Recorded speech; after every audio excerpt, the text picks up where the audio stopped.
केंद्र सरकार जवाब दो, जवाब दो, जवाब दो, प्रधानमंत्री जवाब दो, जवाब दो, जवाब दो। We want justice, justice, justice। ছিলেন প্যালেস্টিন লেখা ব্যাগ নিয়ে এসেছিলেন প্রিয়াঙ্কা গান্ধী। আজকে প্রিয়াঙ্কা গান্ধী এবং বাকি কংগ্রেস সাংসদের হাতে ব্যাগ ছিল জাস্টিস ফর বাংলাদেশ। সেখানে হিন্দুদেরকে ন্যায় দো বলে স্লোগান তারা দাবি করলেন। সবার হাতে এক একটা ব্যাগ ছিল। ব্যাগ বদলেছেন, ভালো লেগেছে। তোষণের রাজনীতি থেকে বেরিয়ে এখন হিন্দুদের পাশে দাঁড়ানোর চেষ্টা করছেন, কিন্তু হিন্দুদের এই অবস্থার জন্য কারা দায়ী?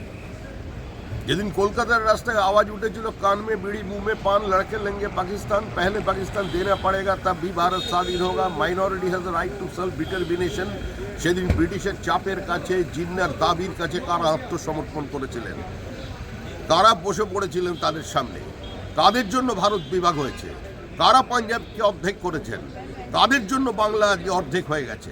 কাদের জন্য আজকে সিন্ধুটা গোটাটাই নেই? আজকে এই পাপের জন্য দায়ী হচ্ছে কংগ্রেস।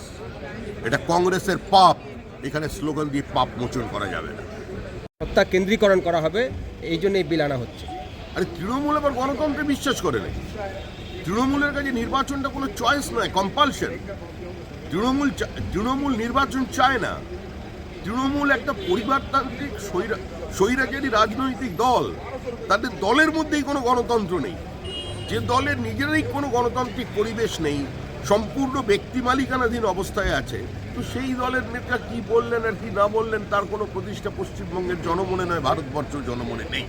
এবং 8 দফা বিধানসভা ভোট করাতে হয়, সেখানে আপনারা ওয়ান নেশন ওয়ান ইলেকশনের মতন সেটার জন্য দায়ী তো তৃণমূল কংগ্রেস।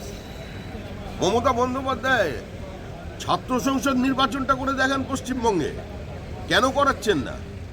যত মন্ত্রী তো তার ক্যাবিনেটে আছেন এবং তিনি নিজে তো ছাত্র আন্দোলন করেছেন। ছাত্র সংসদের ভোট বন্ধ কেন? একটা সমবায় নির্বাচন করতে গেলে মমতা বন্দ্যোপাধ্যায়কে সেন্ট্রাল ফোর্স নিয়ে আসতে হচ্ছে। তৃণমূলকে মারছে, মুসলমানকে মারছে, বকটুয়ে জীবন্ত জ্বালিয়ে দিচ্ছে। এই পরিস্থিতির জন্য দায়ী হচ্ছে তৃণমূল।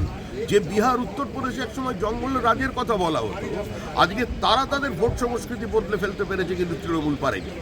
তারা বলছেন ইলেকশন আজকে সরকার লোকসভা ইন্ট্রোডিউস করতে যাচ্ছে। বিরোধীরা অপোজ করছেন, সিপিএম হোক, টিএমসি হোক, অন্যান্য বিরোধীরাও বলছেন, কংগ্রেস হোক, তারা বলছেন এটা অ্যান্টি ফেডারেল, ডেমোক্রেসিটাকে শেষ করার জন্য এটা আনা হচ্ছে। এক হাতে সব পাওয়ার নেওয়ার জন্য এই one nation one election bill নিয়ে আসা হচ্ছে। তৃণমূল কংগ্রেস, সিপিআইএম এরা কোনো ফেডারেলিজমে বিশ্বাস করে?